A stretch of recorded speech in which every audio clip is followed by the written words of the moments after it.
So here's I opened our image, and now I'm going to opening my another image from my computer. Okay, now I'll add this image into this image.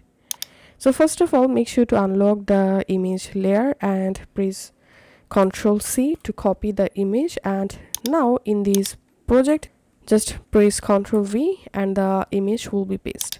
So here you can see this is a PNG image, and now press Ctrl T to enable free transform, and now you can go ahead and just transform your photo just like so, and you can change the photo position.